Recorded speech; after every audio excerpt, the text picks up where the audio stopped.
https 2 gạch chéo www.youtube.com gạch chéo watch hỏi v bằng một u gạch dưới lỗ KTOAIV kép K và PP bằng 0 gỗ CGCT 8 lỗ AIC quỷ IIV kép GV. Tên kênh Hoa Case, link video https 2 gạch chéo www.youtube.com gạch chéo watch hỏi v bằng một u gạch dưới lỗ KTOAIV kép K và PP bằng 0 gỗ CGCT 8 lỗ AICQIIV kép GV tiêu đề. Sent cops after nurse, not knowing she's the county sheriff. Tiêu đề TV. Hoa cu cảnh sát truy đuổi vợ tôi, không biết cô ấy là cảnh sát trưởng quan. Thời lượng 55 phút 55 giây. View 480.476. Cops after nurse, never realizing she was the only one who could stop the hostage crisis. Everyone thought she was just another ICU nurse until everything fell apart. After someone sent cops. After nurse, the hospital became the center of a deadly hostage crisis. The officers who dismissed her had no idea they were confronting a former Army captain with years of combat medic experience. As panic spread through the emergency department, cops after nurse quickly became the people relying on her leadership to save lives. This emotional story is filled with shocking twists, impossible decisions, and a powerful reminder that true leadership isn't worn on a badge. It is earned through action when everyone else freezes. Watch until the very end to discover why one nurse changed the fate of an entire hospital. Hashtag nurse story. Hashtag cops. After nurse. Hashtag military. Nurse hashtag hospital. Drama. Hashtag emotional story. He wrote it down, slowly, making sure she noticed.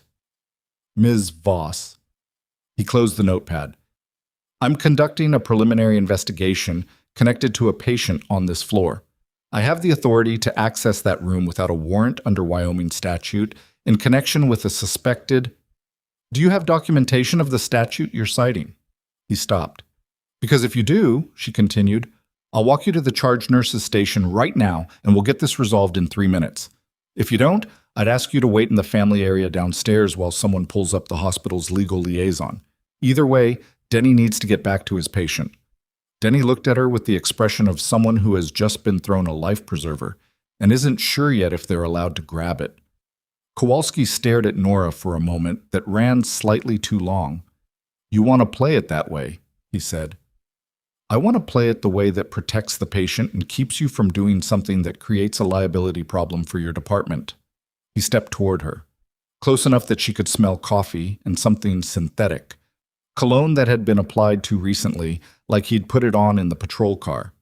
He didn't touch her. Not yet. You're a nurse, he said.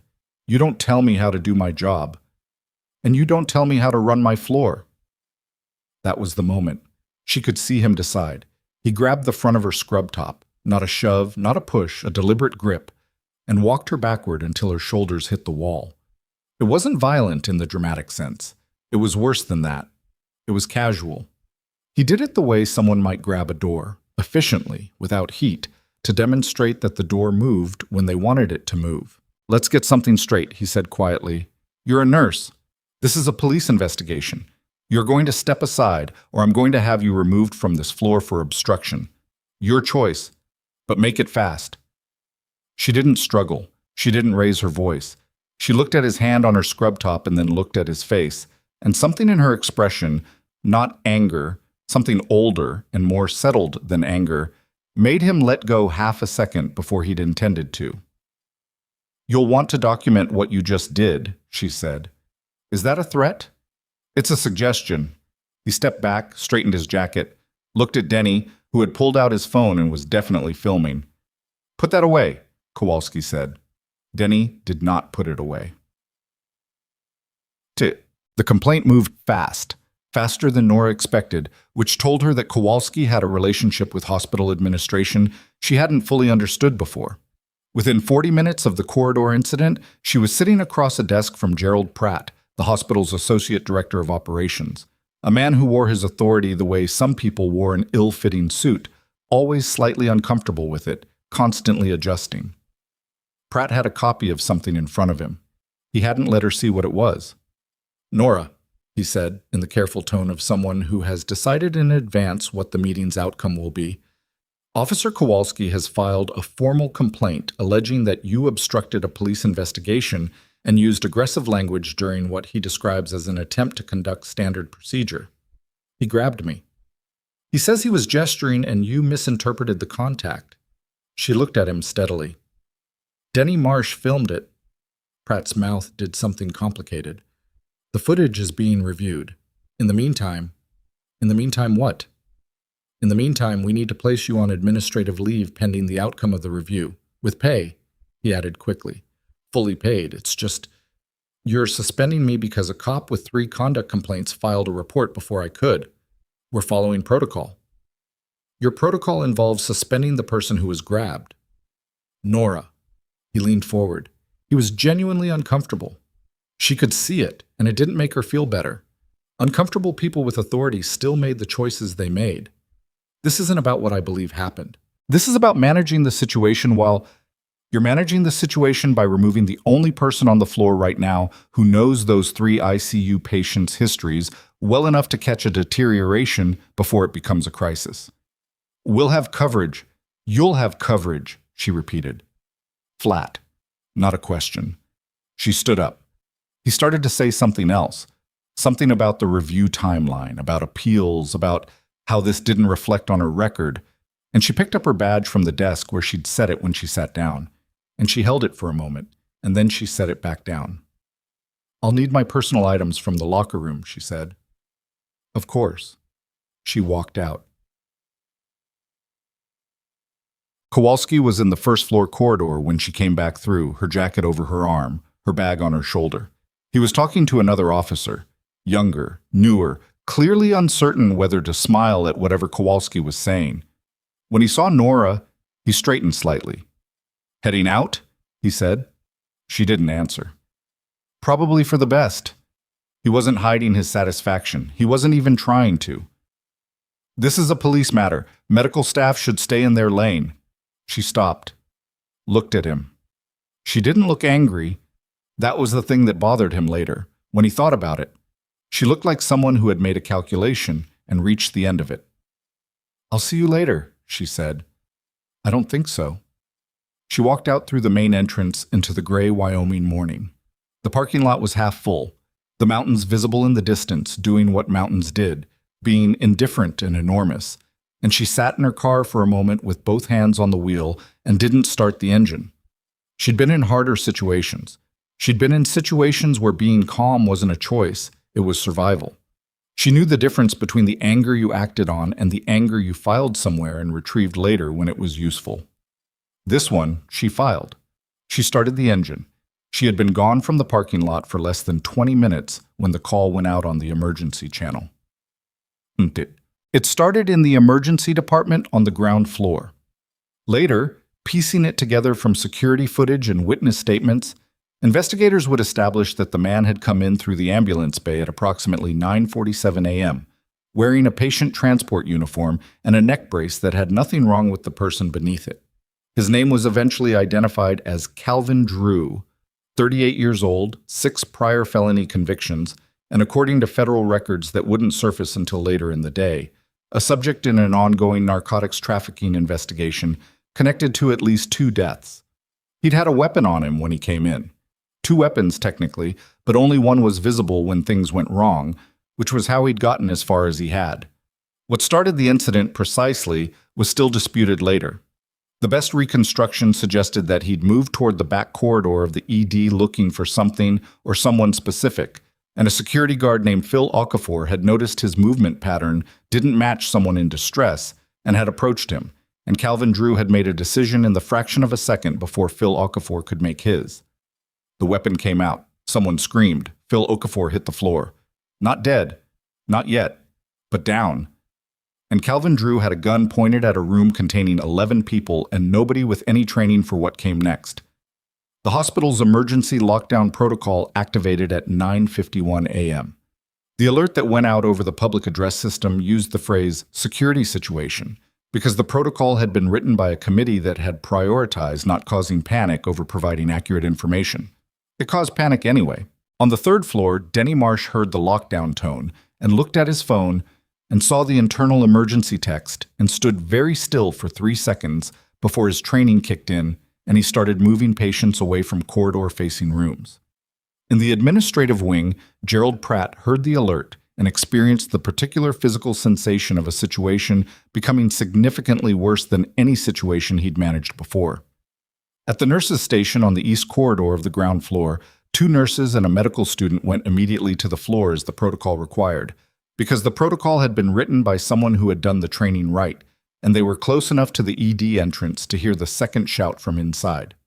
Officer Ray Kowalski, who was still in the building, who had been making his way toward the room he wanted to access, heard the alert and drew his weapon and began moving toward the emergency department. This was the first significant mistake he made in the next 3 hours. Not drawing his weapon, that was reasonable. Moving alone toward an active armed situation inside a building full of patients and civilians, without coordination, without a plan, without waiting for backup that was already 3 minutes out, that was the mistake. He was doing it because he was the only officer on scene, and because he was the kind of man who believed that being first to act was the same thing as acting correctly. He reached the ED corridor. He could hear Drewy inside, not clearly, not words, just the register of a man whose voice had the particular quality of someone who had passed the point where reason was useful. Kowalski positioned himself at the corner. He'd done active shooter training. He knew the protocols. He went in anyway. What happened in the next 6 minutes produced 3 separate formal reviews and 1 lawsuit that took 2 years to resolve. The short version was this. Kowalski entered the ED with his weapon out and announced himself, which caused Calvin Drew to pull a nurse, a 24-year-old woman named Jess Alvaro, who had been working at Hollow Creek for 8 months, in front of him as a shield, which meant Kowalski now had his gun pointed at a hostage situation he had personally created by refusing to wait for backup. Drewy pressed his weapon against Jess Alvaro's temple. He was shouting something about someone named Marcus, which no one in the room understood. Jess Alvaro's face had gone the color of old ash. She was breathing, but only technically. Kowalski ordered Drew to put the weapon down. Drew told Kowalski what he could do with that suggestion. The remaining 9 people in the ED, 4 patients, 2 other nurses, a resident, a technician, and a visitor who had come to see his father and found himself in the worst afternoon of his life, were pressed against the far wall, and some of them were injured because the initial chaos had involved movement and hard surfaces and the kind of collisions that bodies have with equipment when terror removes all coordination. Kowalski held his position. He did not have a clear shot.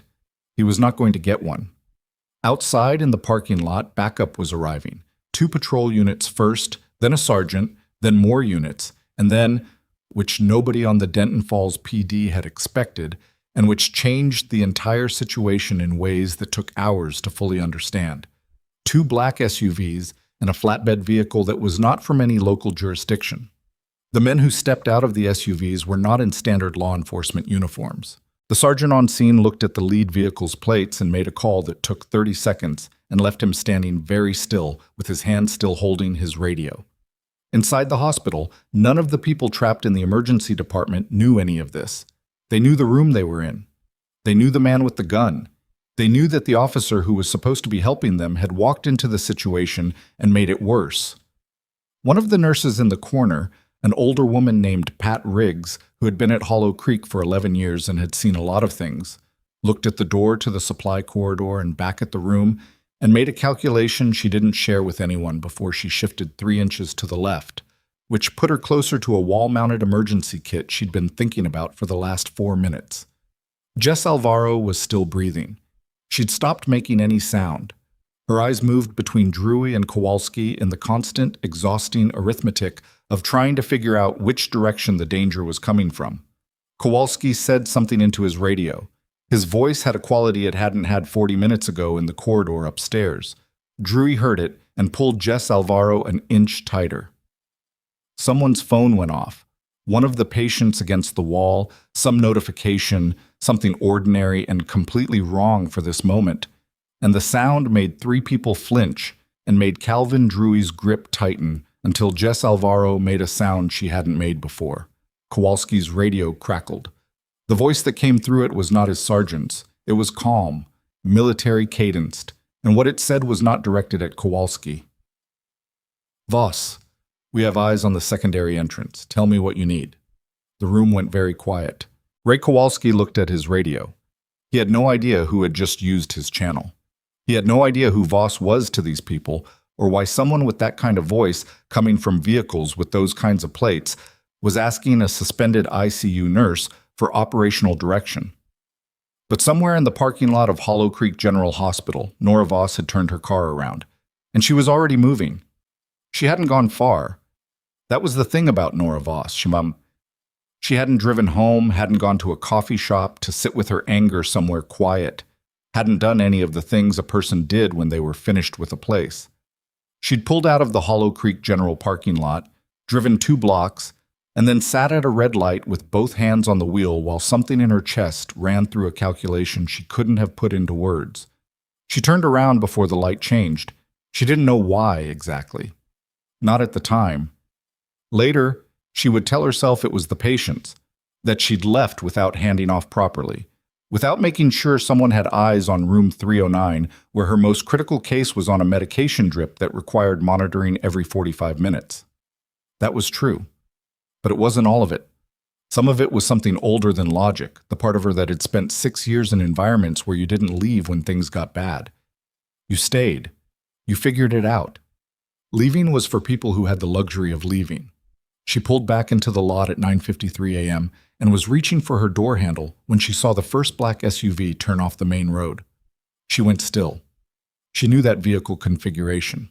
The plates, the antenna placement, the way it moved, not fast, not dramatic, deliberate in a way that civilian vehicles weren't. She'd ridden in identical vehicles in 2 different countries. She'd watched men climb out of them in body armor and move toward situations that had no good outcomes, only less bad ones. Her phone buzzed. She looked at the screen. Unknown number, Wyoming area code she didn't recognize. She answered it. Voss? The voice on the other end was one she hadn't heard in 4 years, and hearing it now in a hospital parking lot in Denton Falls, Wyoming, was disorienting in the specific way that happens when 2 completely separate rooms of your life suddenly share a wall. It's Hargrove. Major Dex Hargrove. She'd served under him for 2 years during her second deployment. He was meticulous, humorless in the way that competent people sometimes were, and the best tactical coordinator she'd ever watched work a complex situation. He was also, apparently, somewhere very close to where she was sitting. "You're here," she said. "Parking lot, east side. We've been tracking a subject connected to a federal narcotics case for 11 days. He walked into your hospital 20 minutes ago." Calvin drew. A pause. "You know the name." "I know the building. What's his current position?" "Ground floor ED. He has a hostage, and there's a local officer who walked into the situation alone and is currently making it worse. We're trying to coordinate with the PD sergeant on scene, but there's a chain of command problem." He stopped. "We didn't know you were here." "I was suspended 40 minutes ago." Another pause, shorter. "By who?" "Hospital admin. Because of the cop who's currently making things worse." She heard him exhale. Not surprise, something more tired than that. "Nora, I need to know if you're in." She was already getting out of the car. Done. The East Service entrance to Hollow Creek General was a loading dock used primarily for supply deliveries and the movement of equipment between buildings. It was accessed by a key card, and Nora's had been deactivated when Pratt had suspended her. She'd verified this when she'd tried to badge back into the building, and the reader had flashed red.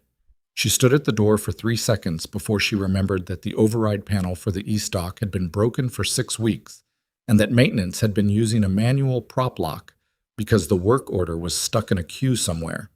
She found the prop, a rubber doorstop wedged under the frame, and was inside in under a minute. Hargrove was on comms in her ear. He'd passed her a radio earpiece through the window of the SUV without ceremony, the way people who worked in high-stress environments passed things, without drama, without explanation, trust built on history rather than sentiment. "Local PD has the front and west entrance," he said in her ear. "My team has east and the ambulance bay. The subject hasn't moved position since he took the hostage. The officer inside is still holding a position near the door to the main ED corridor, but he has no shot, and he knows it." "What does Drew want?" "Unknown. He's been asking for someone named Marcus. Nobody in the building matches that name on any staff or patient registry." "Dealer? Associate?" "Running it now. Could be a handler. Could be someone he thinks is in the building for other reasons. His case file suggests he was running product through a distribution chain that used medical facilities for storage and transit. He may believe there's something here that was supposed to be here and isn't."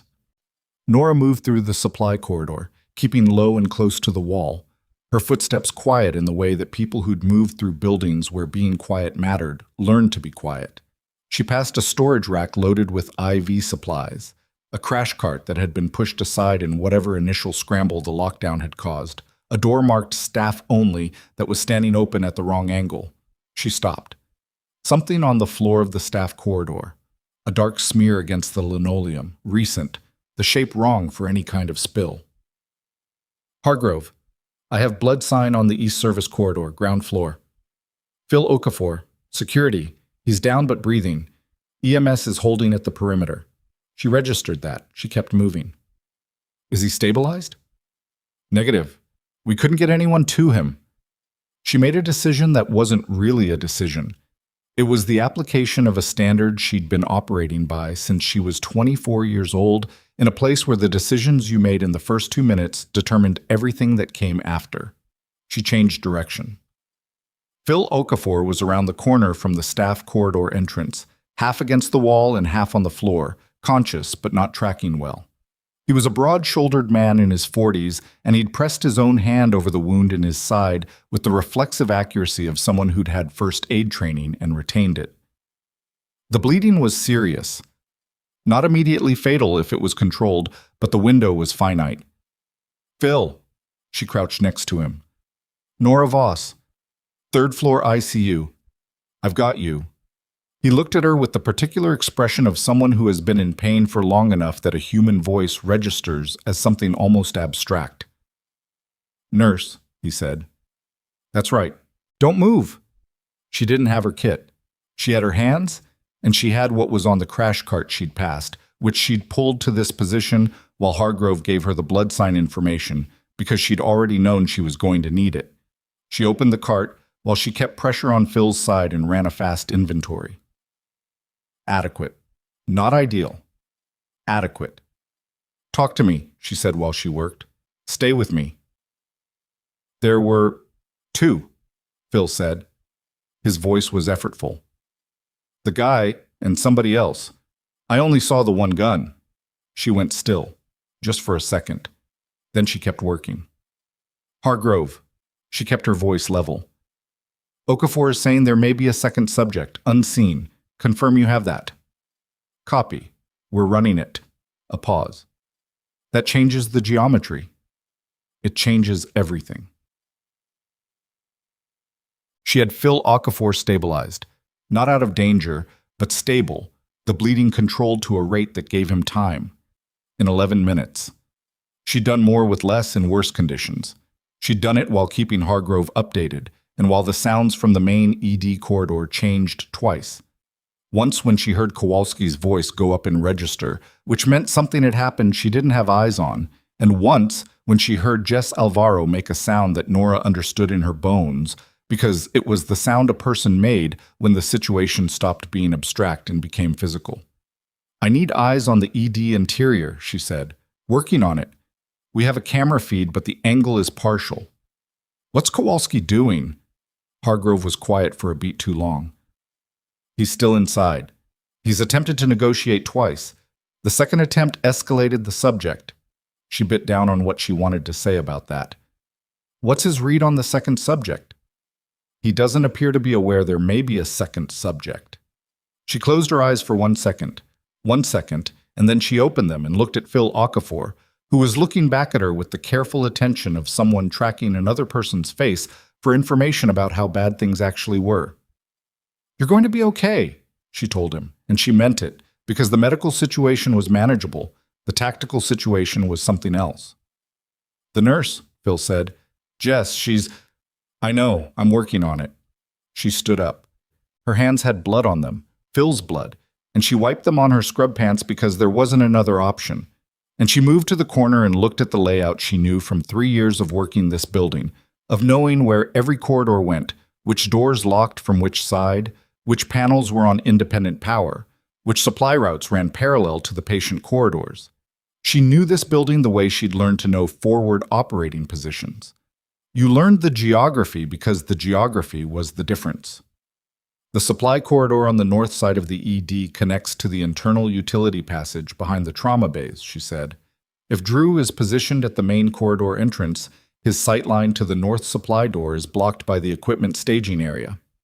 How do you know his sightline? Because I know where the equipment staging area is, and I know where people who want control of a room position themselves. What's the partial camera showing? Hargrove relayed coordinates to someone and 30 seconds later came back with, "Subject is center right of the main floor facing the corridor entrance. Hostage on his left side. The remaining civilians are against the east wall." She was already doing the geometry. "The utility passage. Can your team get to it from the exterior?" "There's a ground-level access panel on the north exterior wall. Yes." "If I come in through the supply corridor and your team comes through the utility passage, we split his attention. He's managing one officer at the entrance and the hostage. He won't have the capacity to track 3 angles." "Nora, you don't have a weapon." "I don't need one. I need 30 seconds of divided attention, and I can get the civilian group to the supply corridor." Pause, silence on the line. "Not long, but—" Hargrove wasn't a man who took long silences when situations were moving, but long enough to tell her he was doing the same calculation she'd done and arriving at the same place. "I need to clear this with—" "Hargrove, the officer in there already escalated once. Okafor said there may be a second subject Kowalski doesn't know about. Every minute we wait is a minute closer to the officer doing something else that moves this past recoverable." "I understand that." "Then give me the green." Another pause. "Move to the supply corridor entrance. Wait for my signal. We go on my mark, not before." "Copy." She moved.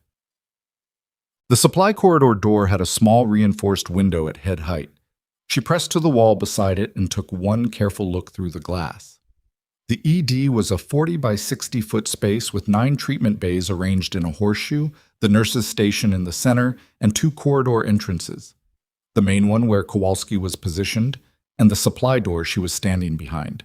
Drew was where the camera had put him, center floor, slightly right of the nurse's station, Jess Alvaro in front of him with his arm across her chest and the gun at the side of her head. The 9 civilians on the east wall were a mixed group. 4 of them appeared to be patients. She could identify them by their gowns and the general physical language of people who had been sick or injured before this additional catastrophe landed on them. One man had an IV line still attached to his hand with the line trailing disconnected. A woman in her 50s was holding her arm at an angle that suggested a fracture. Another patient was sitting on the floor with his head down in the position of someone managing pain or nausea, or both. The 2 other nurses, the resident, the technician, and the visitor, were clustered with them. Pat Riggs, Nora recognized her from the far end, had her hand on the fractured arm woman's back in the small, specific gesture of someone keeping another person calm by physical contact. Kowalski was at the main corridor entrance, gun still up, his positioning revealing the problem. He'd come through the door, which put him inside the space and gave Drew a clear bead on him if he moved. He couldn't advance. He couldn't retreat without losing visual on the hostage. He was frozen by his own entry point. Drew was still talking. Not loudly. She could hear the register through the door, but not the words. He'd been asking for Marcus for an hour. Nobody had produced Marcus. The logic of what came next, if nobody produced Marcus, was visible in the tightness of his arm around Jess Alvaro's shoulders. Then Nora saw something that nobody else in the building had seen yet. At the far east wall in the corner where the utility equipment was staged, a wheeled cart, a portable monitor, a supply cabinet, something moved. Not a patient, not one of the people pressed against the wall. Someone was already inside the utility space, had been inside before the lockdown, was positioned now with the specific stillness of someone waiting for a moment rather than someone hiding from a threat. The second subject. He was slight, wearing scrubs that almost matched but didn't quite, and he had his back to the corner and his eyes on Drew. And what Nora understood in the 2 seconds she had to look at him before she pulled back from the window was that whatever Calvin Drew thought he was doing, this man had a different plan, and it had nothing to do with the hostage or the cop at the door. She pressed to the wall. Hargrove. The second subject is inside the ED. He's already in position at the East Utility corner. He's not one of the civilians. A beat. Copy that. He's watching Drew, not the cop. He's not there to help Drew. He's there for something else. What's your read? She thought about what Hargrove had told her about the case, distribution chain, medical facilities, storage and transit. There's something in that room, she said. In the supply area or the utility corner, something that was supposed to move and didn't. Drew came to find it. The second subject is there to make sure Drew doesn't find it, or doesn't leave with it. That means we have two separate threats, and one of them is invisible to everyone in that room, including Drew. The situation had just become significantly more complicated. She heard Hargrove relay information to someone in a fast, compressed exchange. She heard another voice respond, not on her channel, a second channel bleeding through. And then Hargrove came back. We're repositioning. The utility passage approach is off.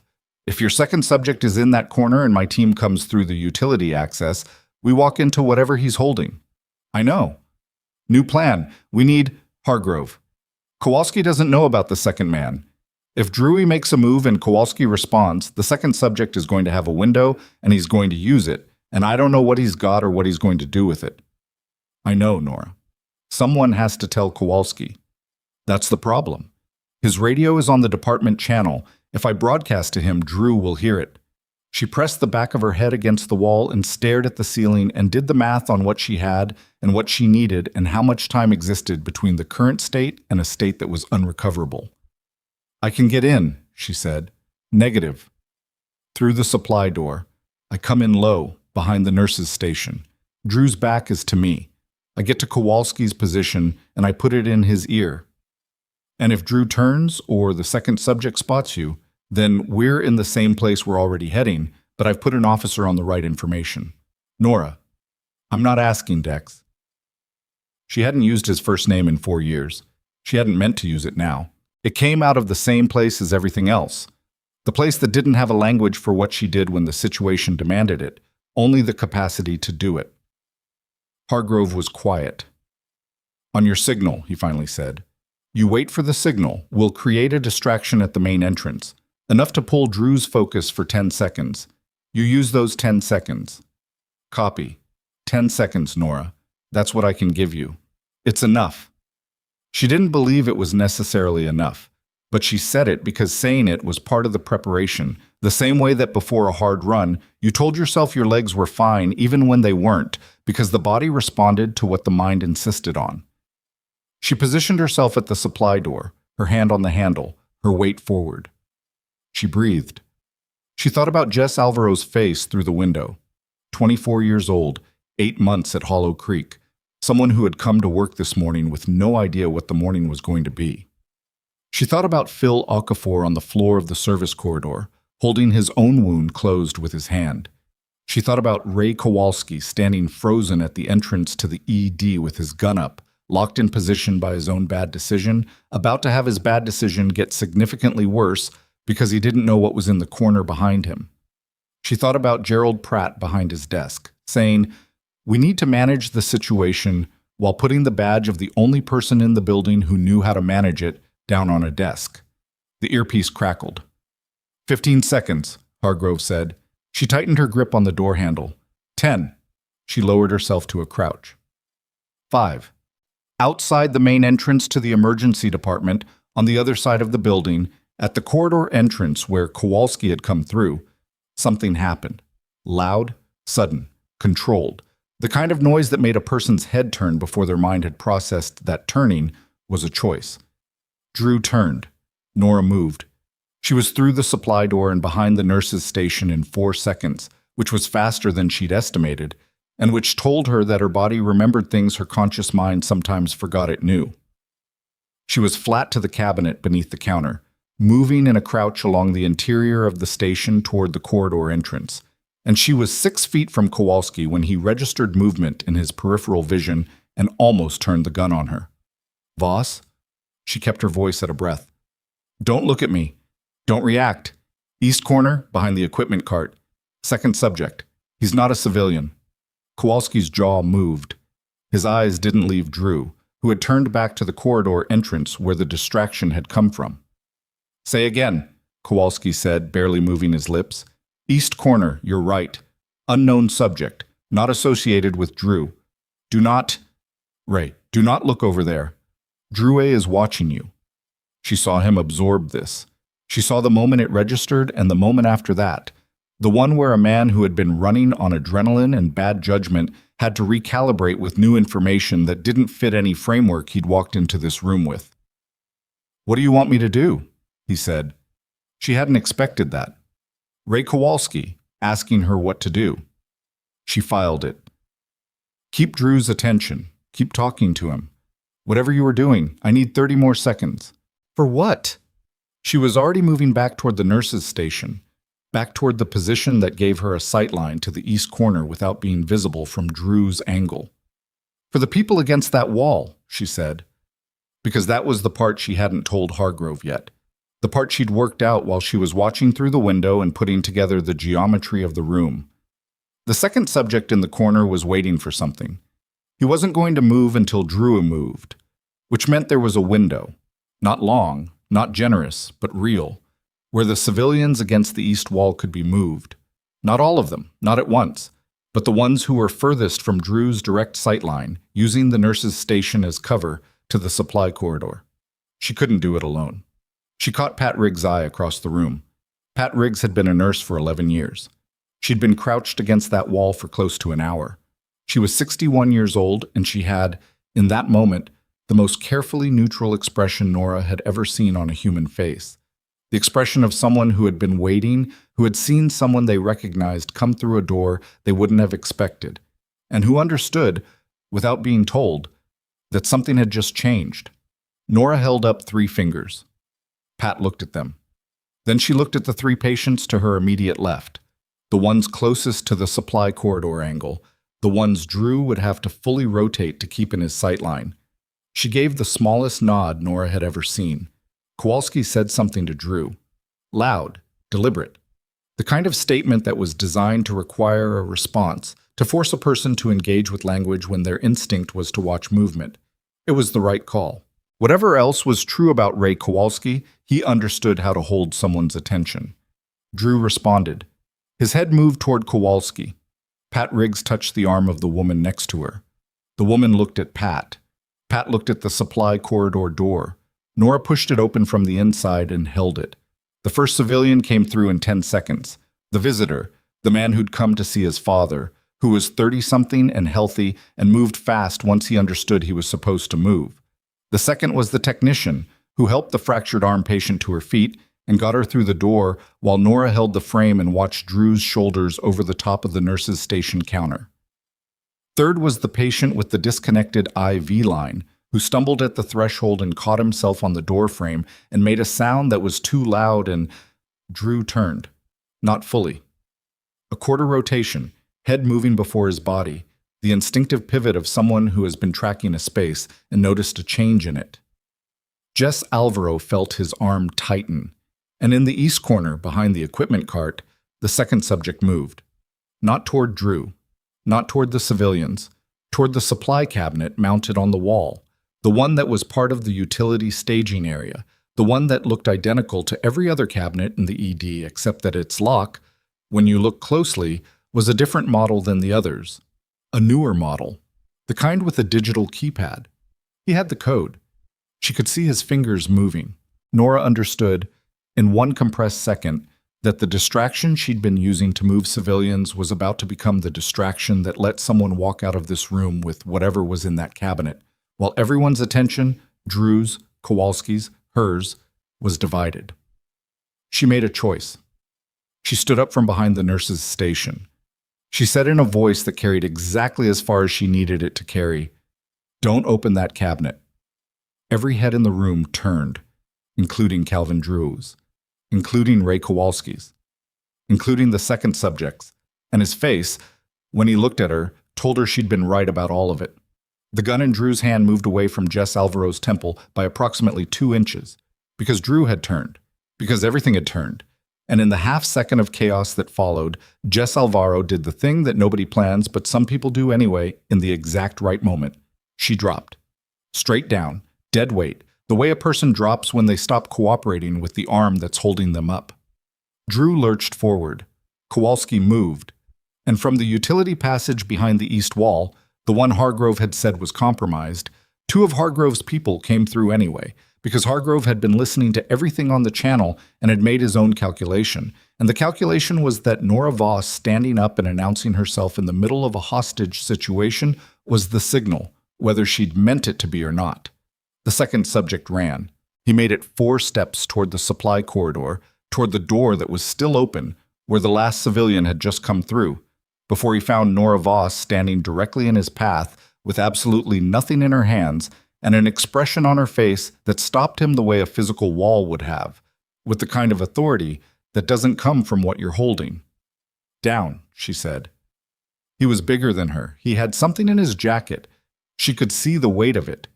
He made the calculation that bigger usually made. And then Hargrove's voice came from directly behind her. "Federal agent, on the ground, now!" The man went down. Nora stepped aside. In the main body of the ED, Kowalski had Drew controlled. Not cleanly, not without a struggle that left both of them on the floor and a piece of medical equipment overturned, but controlled. Hargrove's people were through the utility passage and across the room, and the gun was secured, and Calvin Drew was face down on the linoleum with his hands cuffed behind his back and his voice still asking for Marcus, which nobody answered. Jess Alvaro was on the floor where she'd dropped herself, on her hands and knees, breathing in the specific pattern of someone who has been running on adrenaline for an hour and whose body is only now starting to understand that the immediate crisis has passed. Pat Riggs was beside her.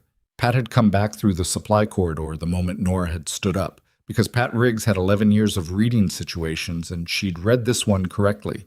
The remaining civilians were against the wall. Some of them were crying. The patient with the disconnected IV line was sitting on the floor again, not from injury, just from the particular exhaustion of having been terrified for a long time.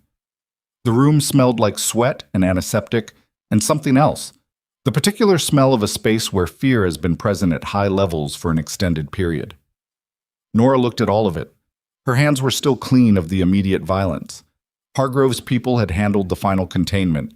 Kowalski had made the takedown. She had done none of the things that would show up in any official report as a use of force. What she had done was walk into a room with no weapon, tell one man what was behind him, help 6 civilians reach a door, and stand in the path of a federal evidence theft while the room reorganized around her. She was breathing harder than she wanted to admit. Pat Riggs looked at her from across the room. She mouthed something. 2 words. Nora read them. "Nice timing." Nora almost laughed. Almost. Hargrove materialized at her elbow. Full tactical kit, his radio in one hand, his expression doing the thing it did when a situation had resolved, but the accounting wasn't done yet.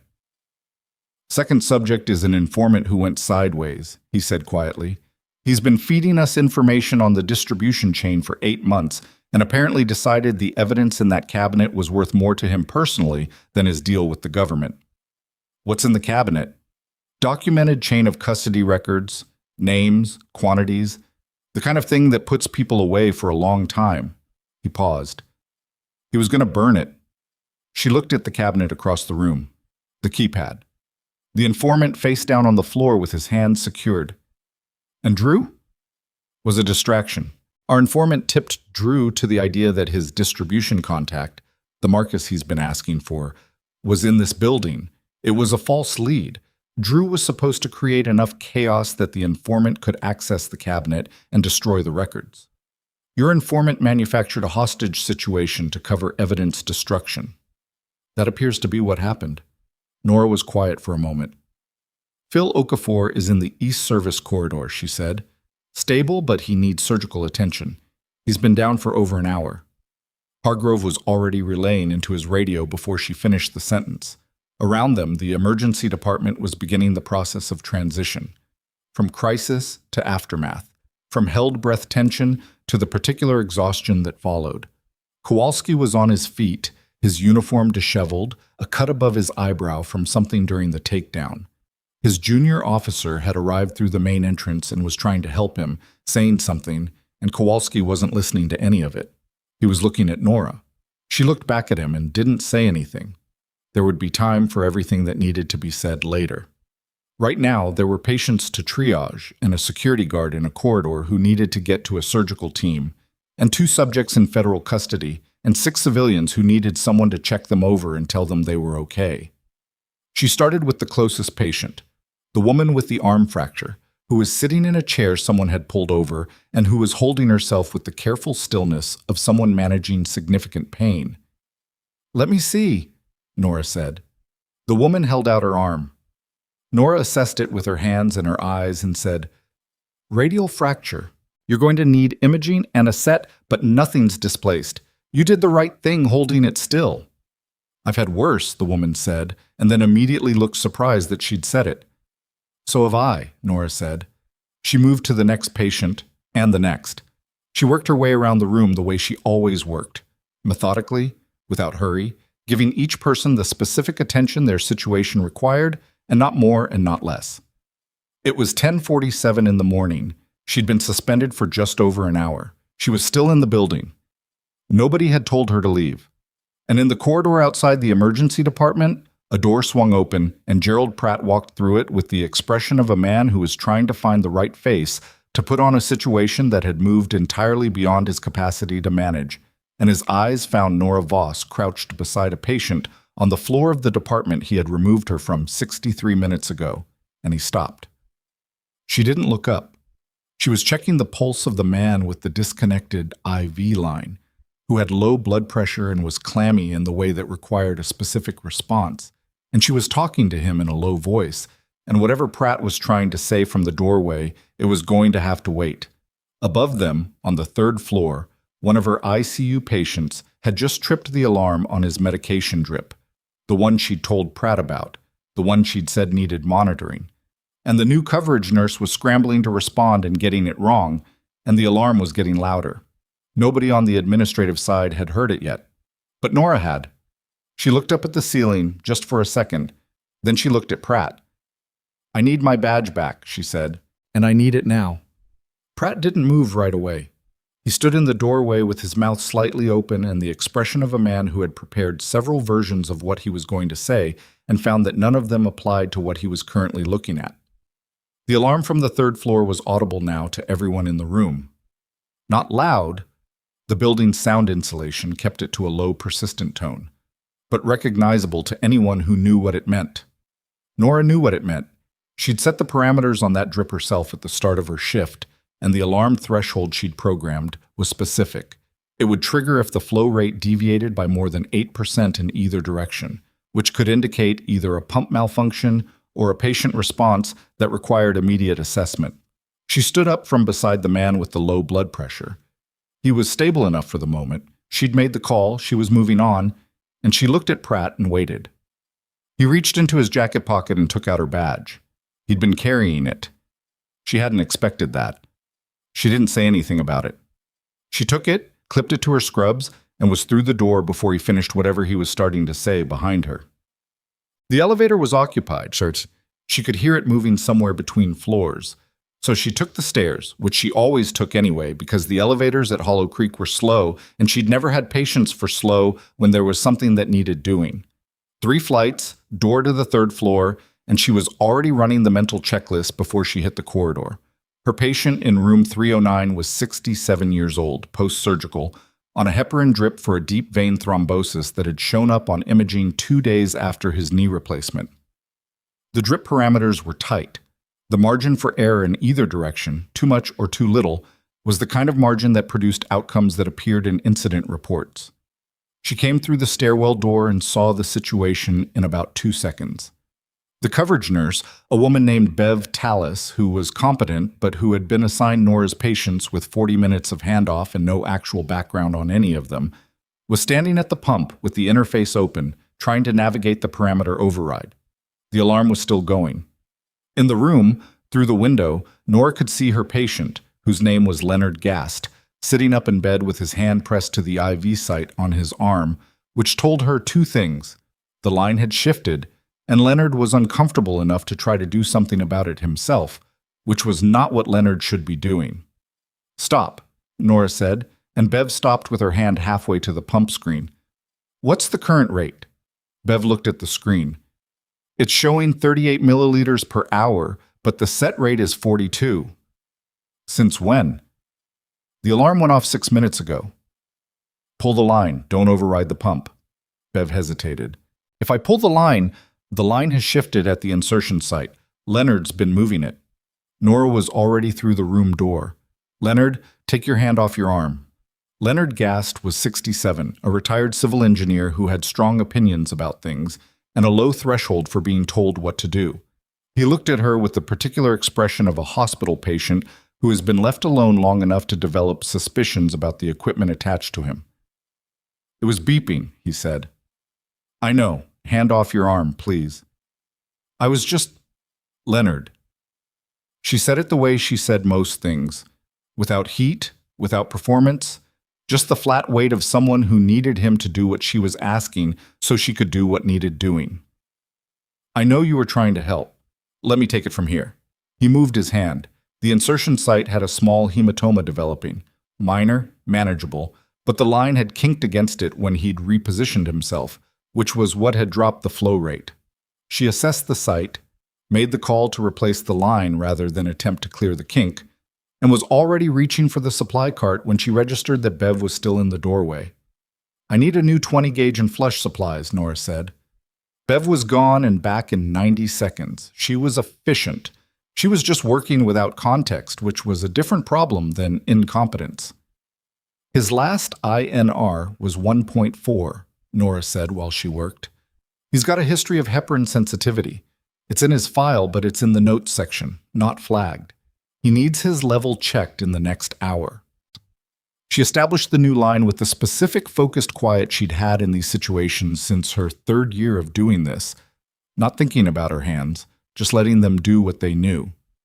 Don't let him reposition himself without someone in the room. He doesn't do it to be difficult. He just doesn't like being passive. "Okay," Bev said. Then, after a pause, "I heard what happened downstairs." Nora secured the dressing. "Good. Is everyone—" "The people who needed to come out came out. Phil Okafor is in surgery." She looked at Leonard. "Your rate's going to normalize in about 10 minutes. You'll feel it even out. If you get any tingling in your hand or the site starts to hurt differently than it does right now, use your call button." "I would have used it earlier," Leonard said, "but I didn't want to bother anyone." Nora looked at him. "That's what it's for." He nodded. She left the room. In the corridor, the alarm had silenced. The floor was running at its normal frequency of controlled motion. Other nurses, an aide with a medication cart, a resident who looked like he'd been awake for too long and was managing it poorly. Normal hospital sounds. Normal hospital smells. Nora stood at the nurses' station and felt, for the first time since she'd turned her car around in the parking lot, the weight of the morning settle onto her. She was tired. That was the honest thing. Not the performed exhaustion of someone who wanted acknowledgement, just the plain physical fact of a body that had been running on operational adrenaline for 2 hours and was now, in the first quiet moment, accounting for it. Her hands had a faint tremor she wouldn't have noticed if she hadn't been looking for it. Her shoulder hurt where she'd hit the door frame coming through the supply corridor entrance. She hadn't noticed that until now. She sat down on the rolling chair at the station and pulled up Leonard's chart and wrote her nursing note about the line replacement with the same thoroughness she applied to everything: time, assessment, intervention, response, complete documentation, no gaps. She was halfway through the note when Hargrove appeared at the end of the corridor. He was still in tactical kit.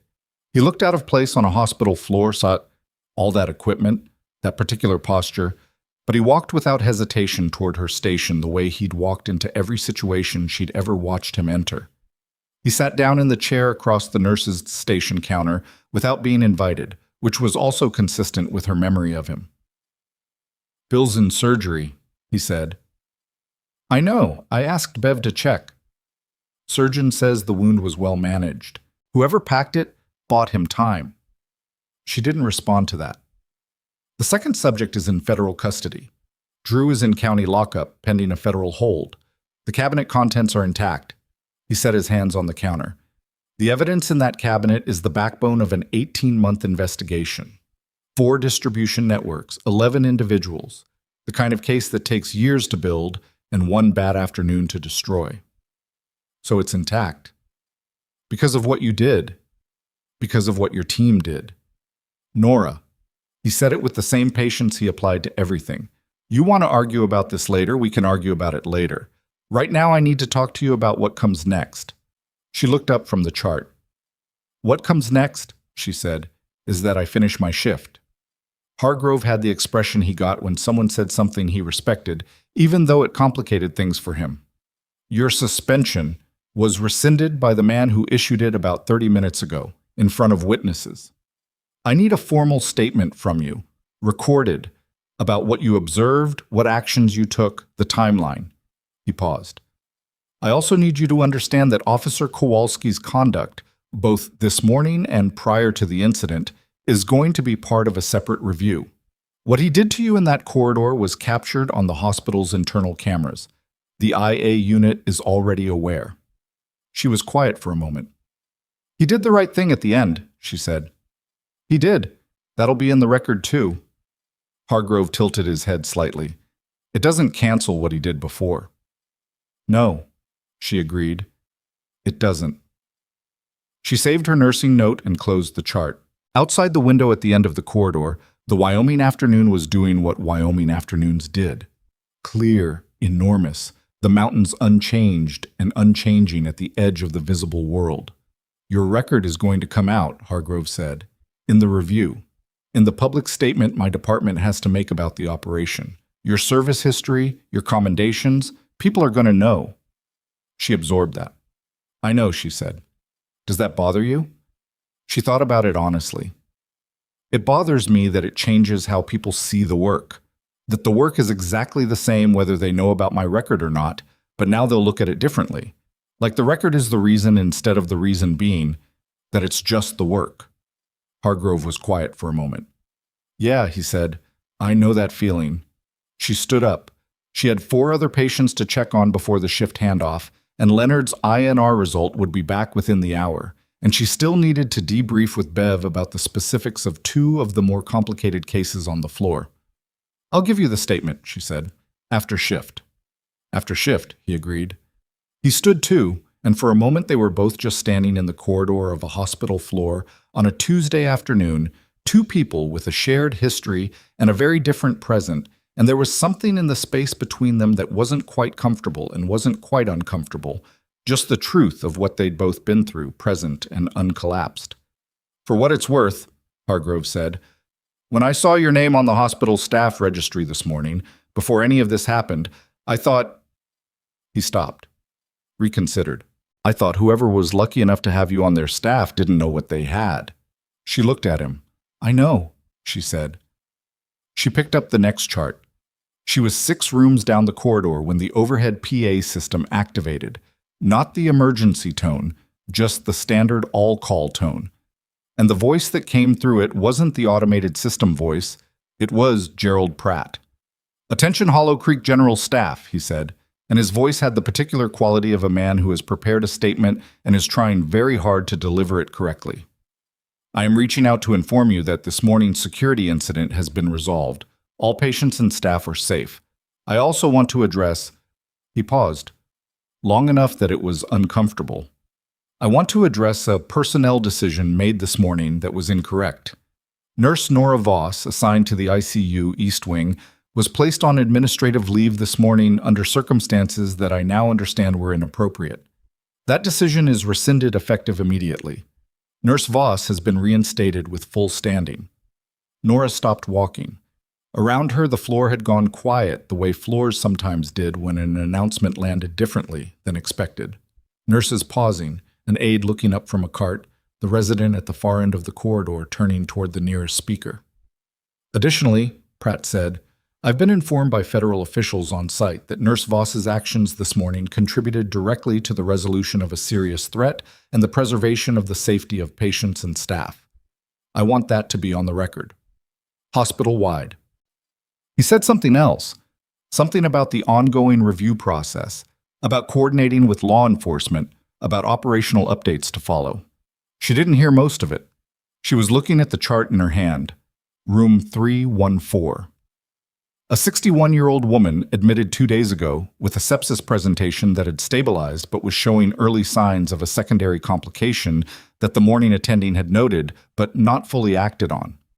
Nora had flagged it before her shift ended, before she'd been pulled into Pratt's office, before the morning had become what it became.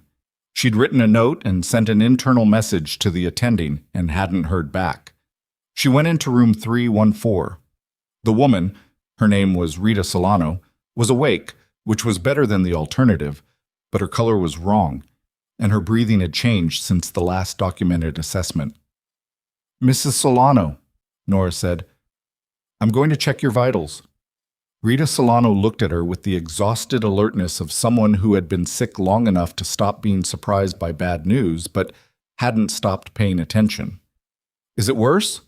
Nora took her pulse, her temperature, checked her oxygen saturation. I'm going to call your attending right now, she said. I need you to stay still and let me work. That's a yes, Rita said. It means I'm paying attention, Nora said, which is what I'm here for. She was already reaching for the room phone when the door opened behind her. She turned. It wasn't the attending, it wasn't Bev or Hargrove or Pratt. It was Ray Kowalski. He was out of uniform. He'd changed somewhere into civilian clothes, which meant he'd gone to his car, or he'd been directed to change for reasons she could make an educated guess about. He had a bandage above his eyebrow where the cut had been cleaned and closed. He looked like a man who had aged 5 years in the last 3 hours, which was a specific kind of aging she recognized, the kind that happened when a person's understanding of themselves underwent a revision they hadn't been prepared for. He stood in the doorway of Rita Solano's room. He looked at Nora. I need to say something, he said. Not now, she said. Flat, not cruel. I have a patient. He looked at Rita Solano. He looked at the phone in Nora's hand. Something moved through his face that wasn't comfortable to look at. When? He said. I'll find you, she said. He nodded once and left. She turned back to Rita Solano and dialed the attending and began the conversation that needed to happen, giving the information in the order it was needed, specific and unhurried, because the patient in front of her was what existed right now, and everything else was going to have to wait its turn. Rita Solano watched her the whole time. You know what I think, Rita said when Nora had ended the call and was waiting for the attending to arrive. Tell me. I think you've been here before. Not this hospital. Rita's voice was hoarse, but her eyes were clear. Somewhere worse. Nora looked at her. What makes you say that? Because you're not scared, Rita said. Even when things are bad. You're not scared. You're just working. Nora looked at the monitor above the bed. Rita's oxygen saturation had dropped another point. The attending will be here in 4 minutes, she said. When he gets here, I'm going to recommend an immediate imaging order and a change to your antibiotic protocol. I want you to tell him everything you felt in the last 6 hours, not just what you think is relevant, all of it. That's not an answer, Rita said. I know, Nora said. The monitor alarm activated, soft, insistent, and from down the corridor, from somewhere she couldn't see yet, somewhere past the nurse's station and the elevator bank and the direction Kowalski had walked, she heard a voice. Not Hargrove, not Pratt. A voice she'd never heard before in this building, with a cadence that was unmistakably not civilian, speaking to someone with enough volume and precision that it carried through two closed doors. She heard her name, and she heard her rank. Not nurse, not Ms. Voss. Captain. She went still. She had not been called that in 4 years. She had left that name in a different life, packed it in a shoebox with the commendation and the parts of herself she'd decided to carry quietly. She had built a new version of a purpose out of the same material, the same capacity, the same steadiness, the same refusal to leave, just under a different ceiling with different equipment. Someone was here who knew who she had been, and they were using that name in a hospital corridor where a man who had grabbed her by her collar 6 hours ago was still somewhere in the building, and an administrator who had suspended her was trying to walk back a public mistake, and a patient in front of her needed the next 4 minutes to go exactly right. She looked at Rita Solano. She looked at the door. The attending came through it 30 seconds later, and Nora gave him the briefing, fast and complete, and handed over with the transfer of attention that nurses did 100 times a shift, the moment of handing the thread to someone else and trusting them to hold it. Then she walked out of the room. At the end of the corridor, in the space beside the elevator bank, stood a man she didn't recognize in a uniform that told her everything she needed to know about what he represented and why he was here. Beside him stood 2 others, and behind them, visible now, coming around the corner from the stairwell with the particular walk of a man who was carrying something he'd been holding for a long time and had finally decided to put down, was Ray Kowalski. Kowalski looked at the uniformed man. He looked at Nora. He looked at the floor. The uniformed man looked at Nora with the direct assessment of someone who had read a file and was reconciling it with what was in front of him. He had gray at his temples and a set to his jaw that suggested he did not arrive places without a reason. "Nurse Voss," he said. A beat. Or should I say, Captain. She didn't correct him on the rank. That was the first thing that would stay with people who were standing in that corridor. The nurses. The aide who had stopped pretending to restock the linen cart, Bev Tallis frozen at the far end of the station. Nora didn't flinch at the word captain, the way someone would if it no longer applied to them, and she didn't lean into it the way someone would if they'd been waiting for it. She just looked at the man in front of her and waited for him to say the next thing. "Colonel Nathan Price," he said. "I'm the senior liaison officer coordinating with Major Hargrove's team. I've been read into the morning's operation." He didn't extend his hand. Not a slight. Just the manner of someone who moved through situations efficiently. "I need 20 minutes of your time." "I'm on shift," she said. "I know." He didn't apologize for the request. She respected that. "After your handoff, we'll be downstairs." He turned and walked back toward the elevator, his 2 accompanying officers following with the synchronized ease of men who spent most of their professional lives following someone. She watched them go. Then she looked at Kowalski.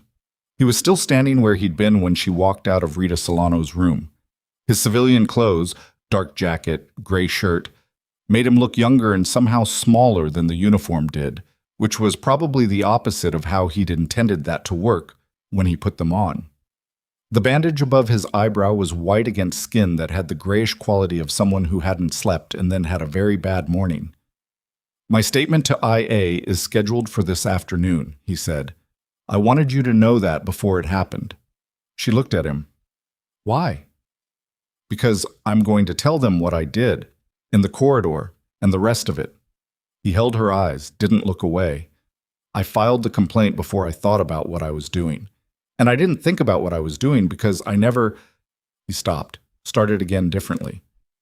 "I didn't think you'd push back. Most people don't." "I know," she said. "That's not—" He looked at the floor briefly and then back at her. "I'm not asking you to—" "Kowalski." She cut him off, but not hard. "I heard you in there. You did the right thing when it was hard. That's on the record too." She paused.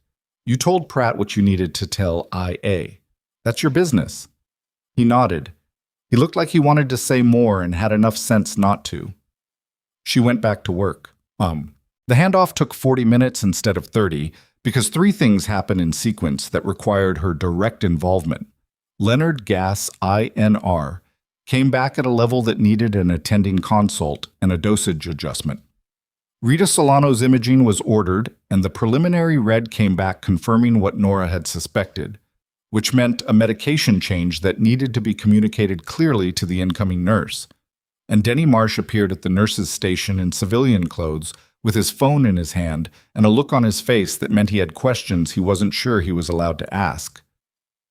"Denny," she said, without looking up from the chart she was transferring notes in. "I'm off shift," he said. I heard the PA announcement." "Did the footage from this morning get pulled by administration?" "Yeah, IA came and got a copy." He paused. "I made a backup." She looked up at him. "Just in case," he said. He was 23. He had the specific combination of anxiety and conviction that belonged to someone who knew they'd done the right thing and wasn't entirely sure the right thing was going to protect them. "Is that good?" she said. He exhaled. "Go home," she said. "You'll be contacted about your statement. Tell them exactly what you saw. No editorializing, just what happened." "Okay." "Denny." He turned back. "You did good this morning. Both times." He nodded. The anxiety didn't completely leave his face, but something underneath it settled. She finished the handoff at 4:47 and went downstairs. Colonel Price had commandeered one of the hospital's small family consultation rooms on the second floor. A room with 4 chairs, a table, a box of tissues nobody touched, and the particular still air of a space designed to hold bad news. Hargrove was already there. So was a woman Nora hadn't met, early 40s, civilian clothes, a recorder on the table in front of her, and a legal pad covered in handwriting. "This is Investigator Diane Marsh from the federal IG's office," Price said. "She has oversight on the narcotics case." Nora sat down.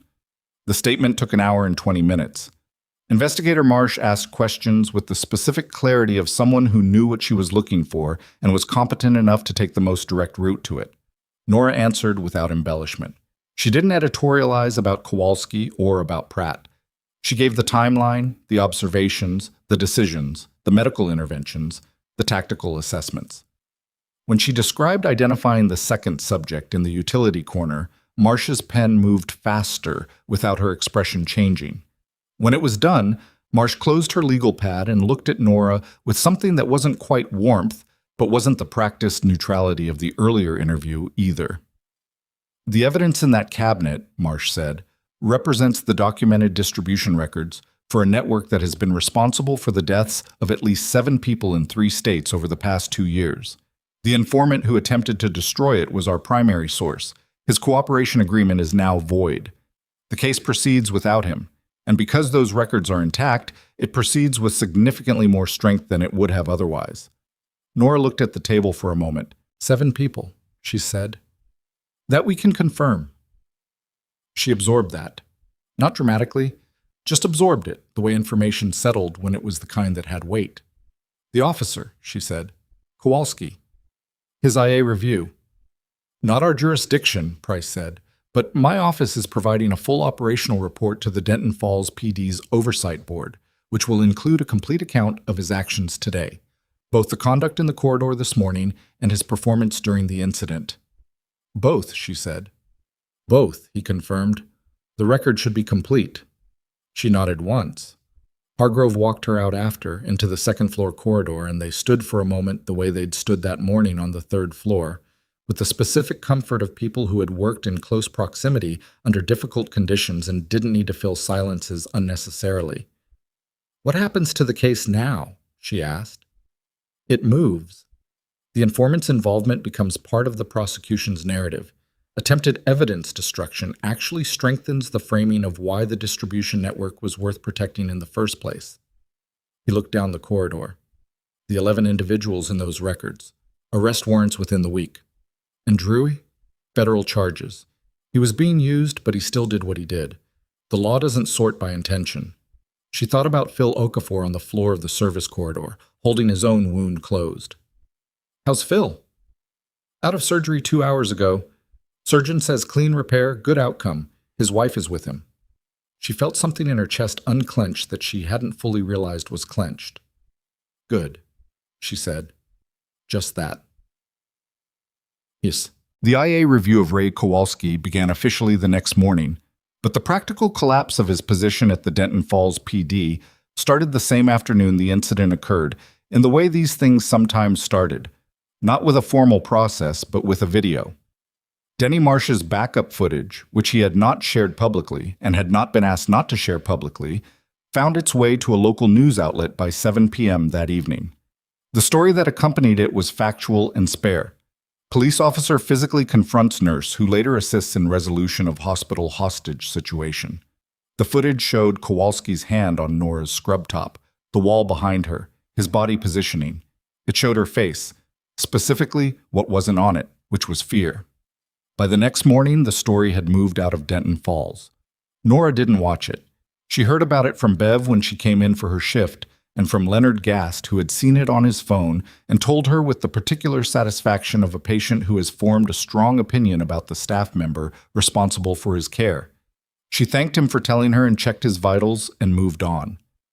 What she couldn't move on from, or rather, what kept finding her regardless of how much work she put between herself and it, was the administrative layer of what was unfolding. Gerald Pratt's public PA statement had been the beginning of something he hadn't fully understood when he made it. By rescinding the suspension over the hospital's entire communication system in front of every staff member on shift, he had created a record. By doing it in direct response to a federal officer's presence in a hospital-wide incident, he had contextualized his original decision in a way that was not flattering to himself or to the process that had produced it. The hospital board convened an emergency session on the second day. Nora was not present. She was in the ICU, managing a patient whose condition had stabilized overnight and whose morning presentation was better than she'd expected, which was one of the things that made the job worth the rest of it. She found out about the board session the same way she found out about most things that happened in the administrative wing of Hollow Creek General, through the specific quality of how quiet the hallway got outside Pratt's office when something significant was occurring inside it. The session lasted 4 hours. What came out of it was a formal censure of the administrative process that had led to her suspension, not of Pratt personally, which was the board's way of doing things, but of the process, which amounted to the same thing with slightly more institutional insulation around it. The censure noted that a staff member had been removed from duty based on the complaint of a third party without review of available evidence, including existing security footage, existing conduct records for the complaining officer, or consultation with the staff member herself. She read the censure document when HR sent it to her as part of her personnel file update.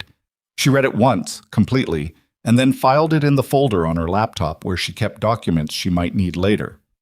What the censure didn't address, what nothing official had addressed yet, was Kowalski's pattern, the 3 prior complaints from hospital staff, the specific culture of his interactions with Hollow Creek General that had made his complaint against Nora land with enough institutional credibility to result in immediate action. That was the piece that was still moving. She found out it was moving from an unexpected direction on the 3rd day.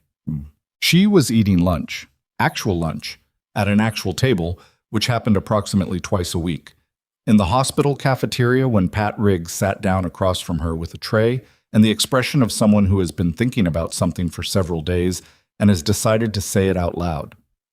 Pat Riggs was 61, 11 years at Hollow Creek, the kind of nurse who knew everything that happened in a building because she had been present for most of it and paid attention to the rest. Nora respected her in the specific way she respected people who did the work well and didn't perform doing it.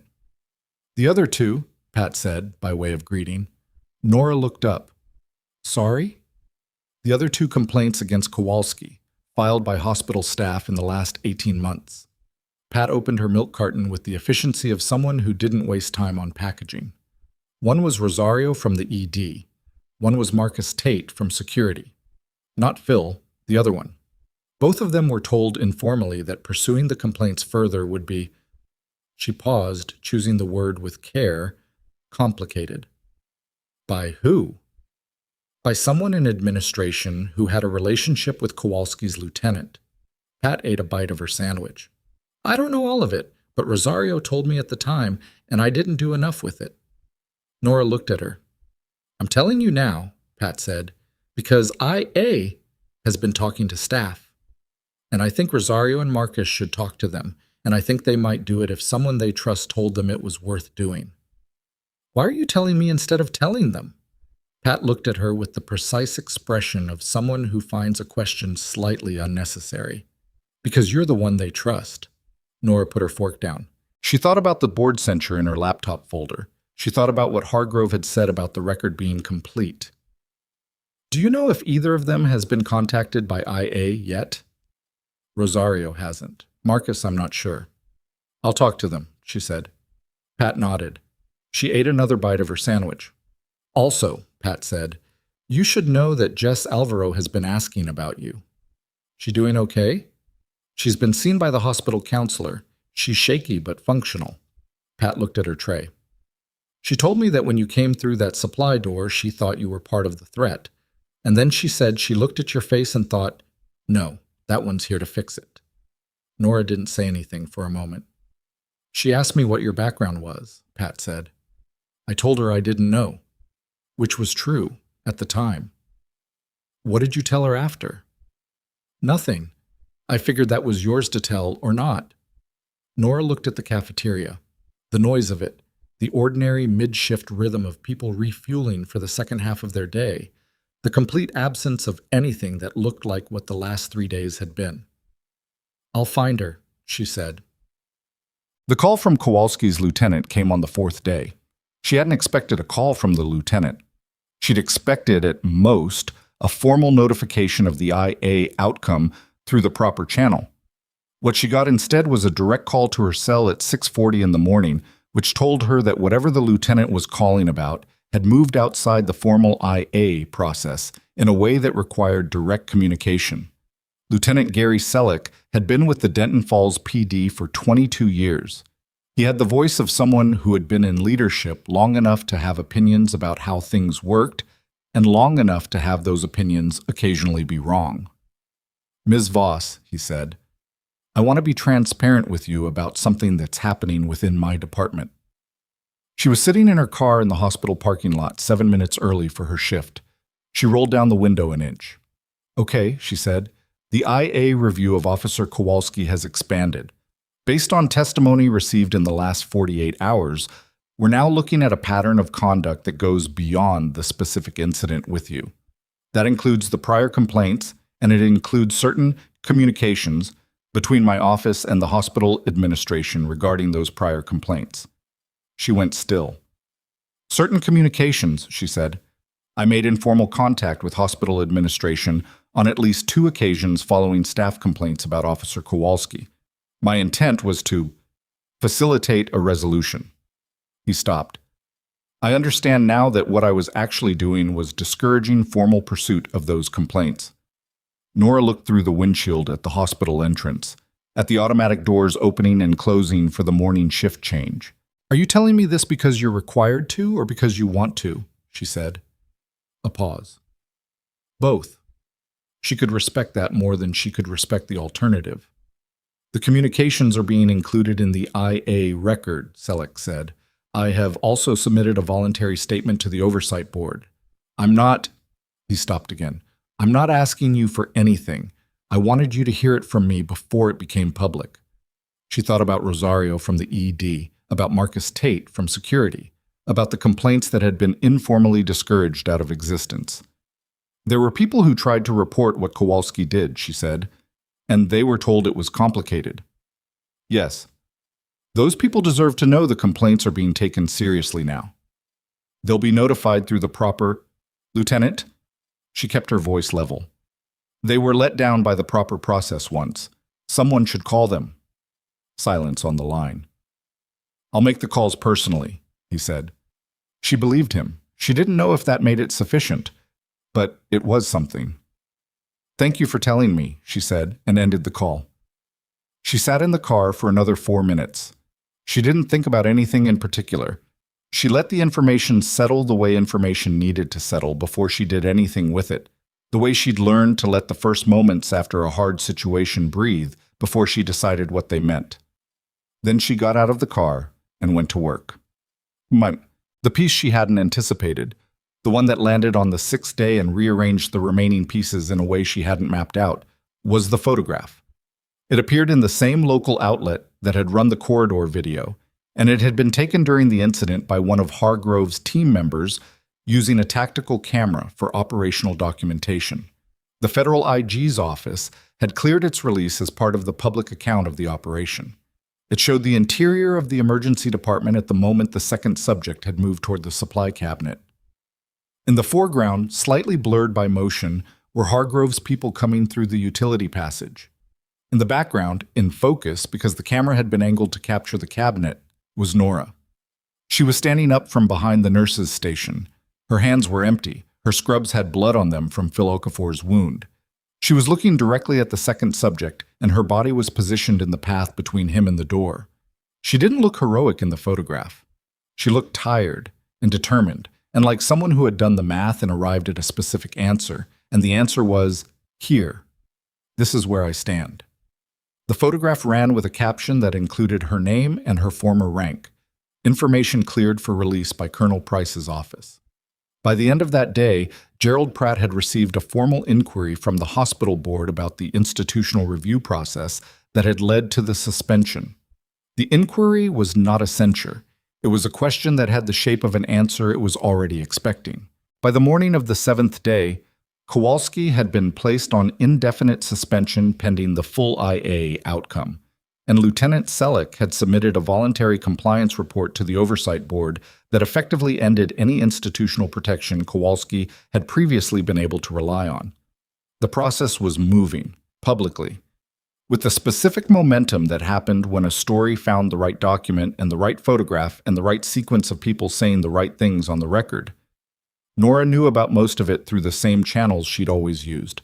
Other nurses, Hargrove's occasional check-in, the specific quality of how her colleagues looked at her in the corridors of Hollow Creek General. Not differently, exactly, but with something added to the look. A recognition that hadn't been articulated before because the information that would have articulated it hadn't been available. She didn't know what to do with that recognition. It wasn't comfortable, and it wasn't entirely uncomfortable. It was just new, and new things took time. She was writing her shift notes on the 8th day in the same chair at the same nurse's station on the 3rd floor East Wing when her phone showed a message from a number she now recognized. Hargrove.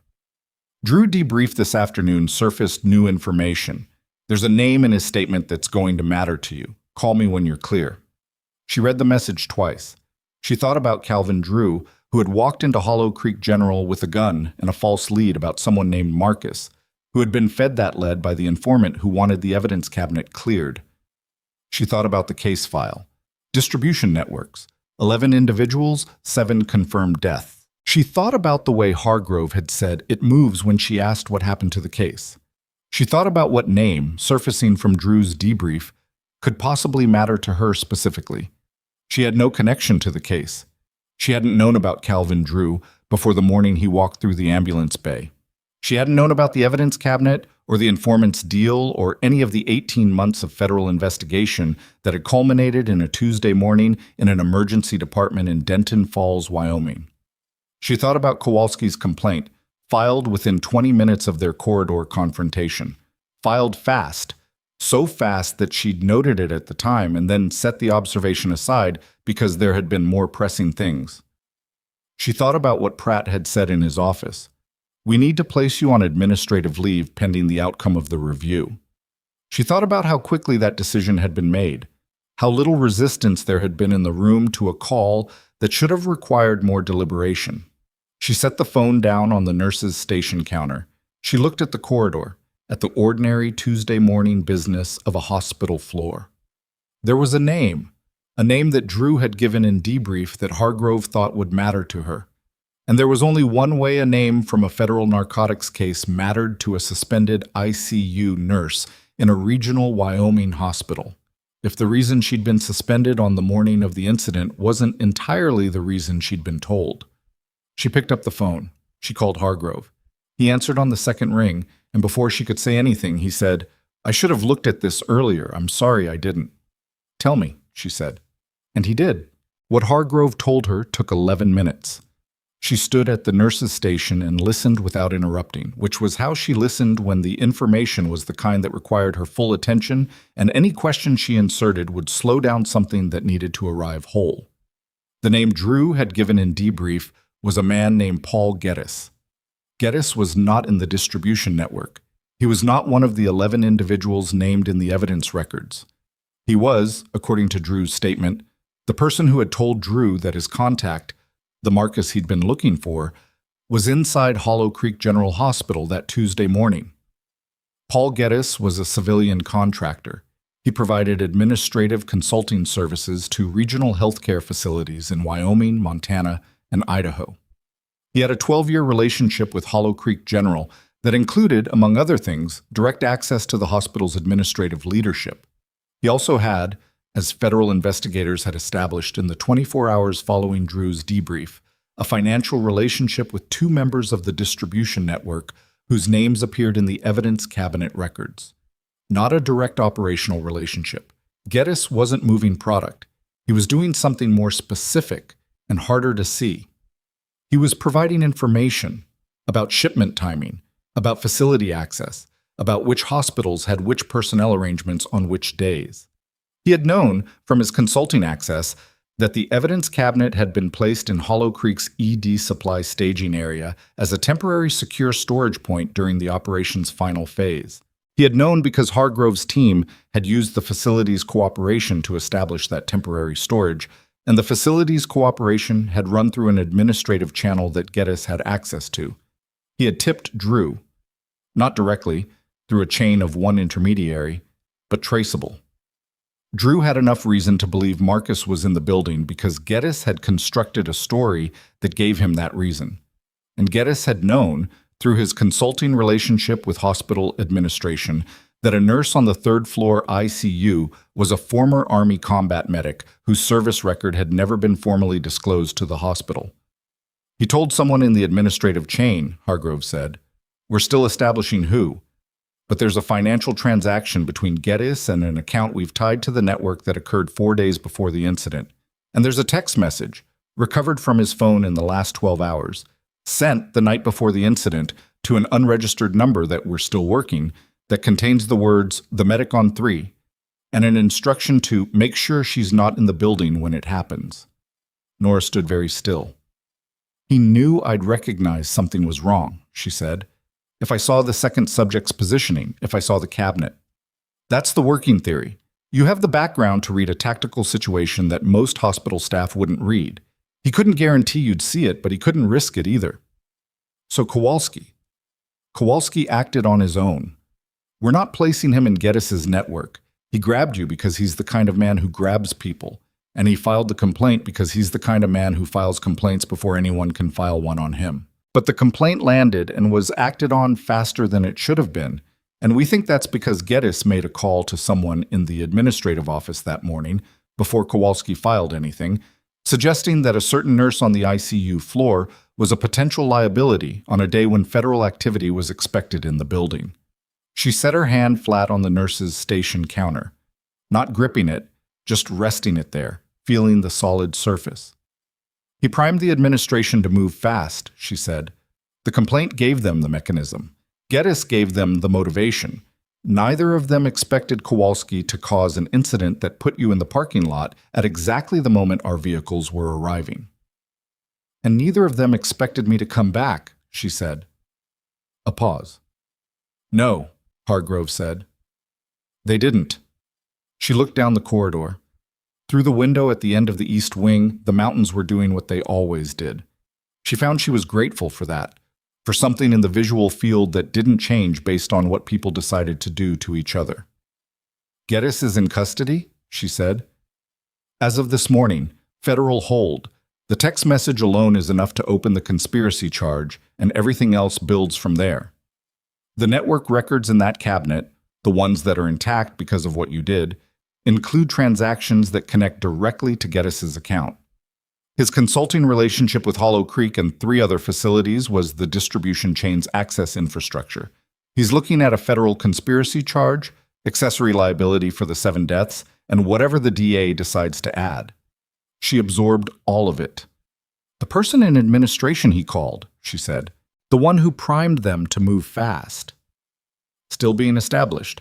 We have the outgoing call from Geddes' phone to the hospital's main administrative line that morning. We're working through the internal call records to see who received it. If that person knew why Geddes was calling, then they have a problem that goes beyond internal HR process. Hargrove paused. I know this is a lot. It is, she said. You doing okay? She thought about that honestly, not the reflexive fine, the actual consideration. I'm working, she said. That helps. Yeah, he said. I know. The name that emerged from the hospital's internal call records 2 days later was not Gerald Pratt. That surprised her. She'd assembled a version of the story in her head where Pratt was the person who'd received Geddes' call, and the version had a certain logical consistency she'd started to believe in. Pratt had acted fast. Pratt had been in his office within 40 minutes of Kowalski's complaint. Pratt had handed her the badge, but Pratt had not received the call. The person who had received Paul Geddes' call at 8:47 that Tuesday morning, 54 minutes before Kowalski grabbed Nora in the third-floor corridor, was the hospital's chief operating officer, a man named Dennis Farrow, who had been with Hollow Creek General for 9 years, and whose office was 2 floors above Pratt's, and whose name appeared nowhere in Nora's direct experience of what had happened to her. Farrow had then called Pratt. What Farrow had said to Pratt was captured, imperfectly, in a text message Pratt had sent to his own assistant 11 minutes after that call, which read, DJF says keep the third floor clear of problems today, something federal. If anything comes up with staff up there, move fast and move quiet. Pratt had moved fast and moved quiet when Kowalski's complaint landed.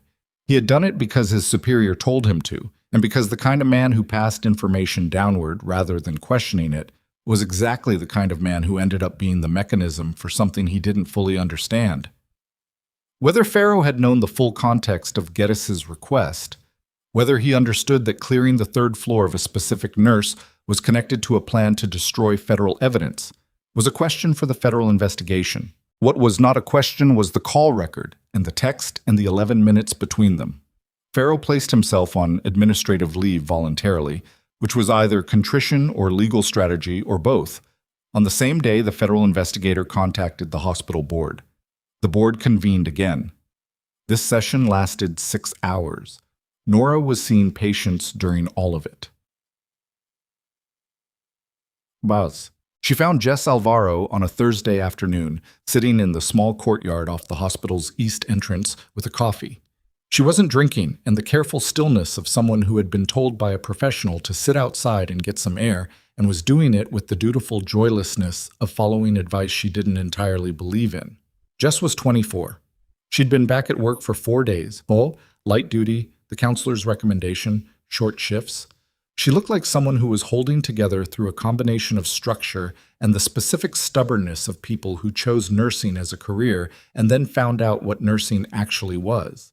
Nora sat down next to her without ceremony. Jess looked at her. She'd seen the photograph. Everyone had seen the photograph. I've been wanting to talk to you, Jess said. I know, Pat told me. Jess turned the coffee cup in her hands. I keep thinking about the moment you stood up, from behind the nurses' station. She stopped. I was watching Kowalski the whole time because he was the one with the gun pointed forward, and then you just appeared. And everything shifted. A lot of things shifted at once, Nora said. Hargrove's team came through the wall the same moment I stood up. I know, I've seen the camera footage. Jess paused. But you stood up first. Nora didn't argue with that. I dropped, Jess said. When I felt his arm change, I just dropped. I didn't think about it. That was exactly right, Nora said. I didn't know it was going to be right when I did it. Most correct decisions don't announce themselves in advance. Nora looked at the courtyard. The small square of Wyoming sky visible above the hospital's east wing, the bench across from them where a man was eating a sandwich and reading something on his phone in the total oblivion of someone not connected to any of this. You trusted your body. That's not nothing. Jess was quiet for a moment. Pat said you were Army, she said. 6 years. Does it She stopped, restarted. Does what happened in there ever stop feeling like it's still happening? Nora looked at her directly. She thought about the honest answer versus the useful answer, and decided in this case they were the same. It gets smaller, she said. It doesn't disappear, but it stops being the whole room. It becomes one thing in a room that has other things in it. She paused. That takes longer for some people than others, and it's not a straight line. Jess absorbed this. Okay, she said, not like it solved anything, like she was putting it in a place she could return to. The counselor they assigned you, Nora said. Is it helping? I don't know yet. Keep going, Nora said, even when it doesn't feel like it's doing anything. Jess nodded. She finally took a sip of her coffee, made a face because it had gone cold, and set it down. Thank you, she said, for what you did in there. Nora thought about what to say to that. She'd been getting versions of it for 12 days, from nurses and patients, and a call from Colonel Price's office, and a card that Phil Okafor's wife had sent through hospital mail in handwriting that slanted uphill like she'd been in a hurry to get the words out. She hadn't found a response that didn't either deflect too hard or accept too much. The people who needed to come out came out, she said finally. Jess looked at her. Yeah, she said. But you're the reason. Nora let that sit. She didn't argue with it. Come on. The formal outcomes arrived in the order that bureaucratic processes delivered things, which was not always the order that felt right, but was the order that was real. Ray Kowalski's IA review concluded on the 15th day. The finding was sustained misconduct on 3 counts: the physical confrontation with Nora in the corridor, the premature and unsanctioned entry into the active incident scene, and a pattern of conduct toward hospital staff consistent with prior complaints that had been improperly discouraged. He was dismissed from the Denton Falls PD. The dismissal was not quiet. The Oversight Board issued a public statement as part of the reform accountability process that Lieutenant Selleck had initiated when he submitted his voluntary compliance report, and the statement named the prior complaints and the mechanism by which they had been suppressed. Rosario got a call from Selleck personally, as he'd said he would. Marcus Tate got one too. Nora heard about both calls secondhand from Pat, who had heard from Rosario, and the thing that stayed with her wasn't the outcome, but the specific phrase Rosario had apparently used when she told Pat about the conversation. I didn't think anyone was going to go back for it. People had been trying to put things on record for over a year. They'd been told the record didn't want what they had. And then one morning, the machinery that had been discouraging the record had a bad day, and everything that had been waiting came through at once. Paul Geddes was indicted on federal conspiracy charges on the 19th day. The indictment was 17 pages and named him as a material facilitator of the distribution network's operational security across 3 states. The 7 deaths that investigator Marsh had mentioned in the consultation room appeared in the indictment as the direct human consequence of the infrastructure he had provided. His consulting contracts with 4 regional healthcare facilities were terminated the same day the indictment was filed. The network members named in the evidence cabinet records, all 11, faced their own federal charges in a separate filing that Hargrove's team had been preparing since the cabinet contents were confirmed intact. Dennis Farrow resigned from Hollow Creek General on the 21st day, before the board could ask him to. His resignation letter, which was not released publicly but circulated through the hospital in the way that administrative documents always circulated, contained no acknowledgement of what he'd done. It was a letter about health in the next chapter and gratitude for 9 years, which was the specific language of a man who understood that anything more specific might eventually be used against him in proceedings he wasn't ready to acknowledge were coming. Gerald Pratt remained. The board's review of his role concluded that he had acted on the instruction of a superior without full knowledge of its context, and that his subsequent public reinstatement of Nora and cooperation with investigators constituted meaningful mitigation. He kept his job. He had stood in the doorway of Rita Solano's room, and she'd told him to wait, and he'd waited. That was not sufficient for everything, but it was something. She passed him in the corridor on the 23rd day, and he said her name, and she stopped. I want to say something I should have said sooner, he said. She waited. I believed the complaint because it was easier to believe the complaint than to question why it was filed the way it was filed. He looked uncomfortable in the straightforward way of someone who had been uncomfortable for 3 weeks and had stopped trying to hide it. That's not an excuse. It's just what happened. I know, she said. It won't happen that way again. She looked at him. She believed he meant it. She didn't know if meaning it would be enough the next time there was pressure in a direction that was convenient. She had enough honesty about human nature to know that intentions and behavior under pressure were different things. There'll be another situation, she said. Maybe not like this, but something. When you're in it, remember what the shortcut cost. He nodded. She kept walking. Kaput. The hospital board's formal action came on the 28th day. She was called to a meeting she hadn't been told the agenda for, which she'd learned to read as either a good sign or a bad one, with no intermediate option. She came in her scrubs because she'd come from a shift, and she sat across from 5 board members in a room that was nicer than the consultation room Price had used and had windows that looked out over the parking lot and the mountains beyond. The chair of the board was a woman named Audra Fleming, who was 70 years old and had the manner of someone who had been in boardrooms for long enough to have stopped performing authority and had simply become it. "Nurse Voss," she said, "we asked you here because the board has reached several decisions we wanted to communicate to you directly." Nora sat with her hands in her lap and her back straight, the posture of someone who had learned to listen to briefings by listening to briefings that had operational consequences. "First," Fleming said, "effective immediately. The hospital is establishing a formal staff protection protocol that requires any administrative action against clinical staff to include documented review of prior conduct records for any third-party complainant, available video evidence, and consultation with the department-charged nurse before any suspension or leave action is taken. This protocol is being named the Voss Standard, with your permission, because your situation was the one that demonstrated its absence most clearly." Nora looked at her. She hadn't expected that. She'd expected an apology, maybe a commendation, the institutional language of an organization acknowledging that something had gone wrong and attaching a document to the acknowledgement. She had not expected her name on a standard. "You have my permission," she said. Fleming nodded. "Second," she said, "the board is creating a new senior nursing role, Director of Trauma Preparedness and Critical Response, which is a clinical and operational leadership position responsible for emergency preparedness protocols, trauma team coordination, and staff training across all critical care units. We're offering it to you." The room was quiet. Nora looked at the window.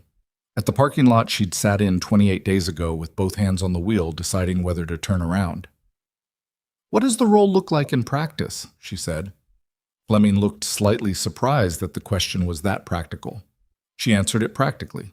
Staffing authority, operational independence, direct board reporting line, regular coordination with emergency services and federal health partners, a budget, a team. Nora asked 3 more questions about the training component, specifically whether she'd have authority to build new protocols from the ground up rather than refine existing ones, about trauma team composition during mass casualty scenarios, about whether the role included authority to flag and escalate staff safety concerns through a protected channel that didn't run through the same administrative layer that had failed in this case. Fleming answered all of them. She did it with the specific attention of someone who was recalibrating their expectation of who was sitting across from them. "Yes to all 3, Fleming said. "We'll put it in the position charter." Nora looked at her hands. The small scar on her left wrist from a piece of equipment that had caught her wrong during a field exercise that was not, by any measure, the worst thing that had happened in that particular week. She'd spent 6 years learning how to keep people alive in conditions that were not designed for keeping people alive. And then she'd spent 3 years doing it differently. Same principle, different ceiling, different equipment, the same fundamental refusal to accept that not trying was an option. "I'll take it," she said. Phil Okafor came back to work on the 31st day. He came back on light duty, cleared for desk work only, with the careful movement of someone whose surgical repair was solid, but whose body was reminding him that solid and finished were different things. He looked good, better than she'd expected, which she told him, and he said she clearly hadn't expected much, and she said she'd expected him to live, which was the main thing, and he laughed in a way that pulled at something in his side and made him stop laughing and say several words she didn't write in any chart. She walked with him to the security office on the ground floor, which was 50 feet from the supply corridor where she'd found him on the floor and had packed his wound with what she had. He stopped at the door. "I've been thinking about what to say to you," he said. "You don't have to say anything." "I know." He looked at her. "I was conscious the whole time, while you were working. I could hear you talking to me." She remembered. She'd told him to stay with her. She'd said his name. "I wasn't sure you could hear me," she said. "I could." He paused. "You sounded like you'd done it before." "I had." "I figured." He looked at the door to the security office. "New job starts when I'm cleared for full duty. I heard you're not going anywhere." "Not going anywhere," she confirmed. He nodded. He went through the door. She went back upstairs. The last thing that happened, the thing that she turned over in her mind later, not because it was the most consequential, but because it was the truest, was a conversation with Leonard Gast on the day he was discharged. Leonard had been her patient before the morning everything happened, and he was still her patient after, and in the intervening weeks she had adjusted his medication, argued mildly with his attending about the imaging schedule, caught a secondary complication early enough to prevent it from becoming a primary one, and listened to his opinions about hospital food with the patient attention she gave everything, which was not zero and was not more than the situation required. He was dressed to leave. His daughter was with him, a woman in her 50s who had the look of someone who had spent 2 days understanding how close the margins had been before she relaxed into gratitude. She kept thanking Nora, and Nora kept redirecting her toward the aftercare instructions, which were the thing that would actually keep Leonard safe now that he was out of the building. When the daughter stepped out to get the car, Leonard looked at Nora. "I've had a lot of nurses," he said. He was 77, and he said it the way 77-year-old people said things that they meant to land with weight. "A lot of them were good. You're different." "I'm just thorough," she said. "That's not what I mean." He buttoned his jacket, slowly, methodically, the way he did everything. "I mean, you're here, all the way here. You're not managing me. You're not processing me. You're actually here." He looked at his buttons. "I know the difference at my age." She thought about what to say. She thought about the shoebox under her bed with the commendation inside it. She thought about the parking lot and the decision to turn around. She thought about the specific discipline of being all the way present in situations that required it, which she'd learned under conditions she'd never explained to Leonard Gast, and which she'd brought to this floor, to these patients, to this ordinary and not ordinary work, every day for 3 years. "Get your INR checked in 2 weeks," she said. "Not 3, 2. He smiled. "Yes, ma'am." He left. She stood at the nurse's station and finished her notes. Around her, the floor moved at its ordinary pace. Medications being checked, vitals recorded, 2 residents conferring at the far end of the corridor over a chart, an aide pushing a linen cart with a wheel that had been squeaking for a week and had a work order stuck in a queue somewhere. Normal. And also not.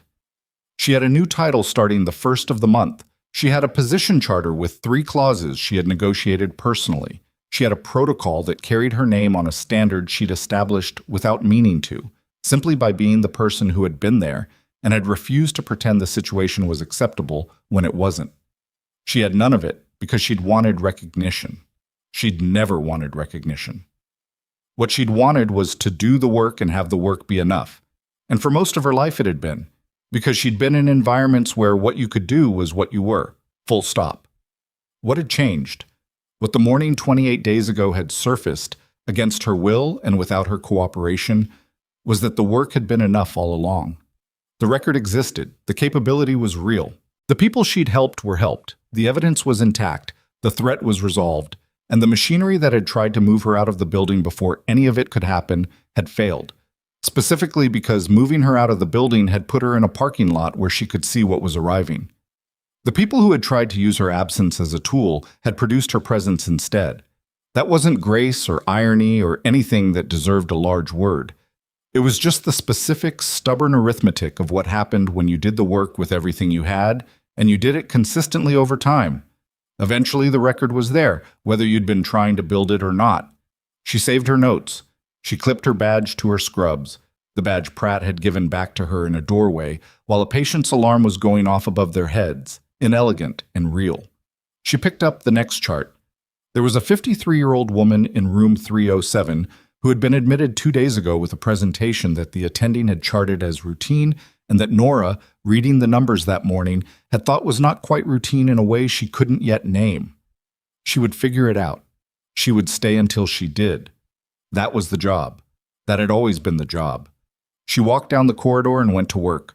The mountains were there when she glanced at the window at the end of the hall, unchanged, enormous, doing what mountains did, which was be exactly what they were, without apology, without announcement, without needing anyone in the building below them to notice. She noticed. She kept walking. There will always be a room full of people who decide what you're worth based on what they can see.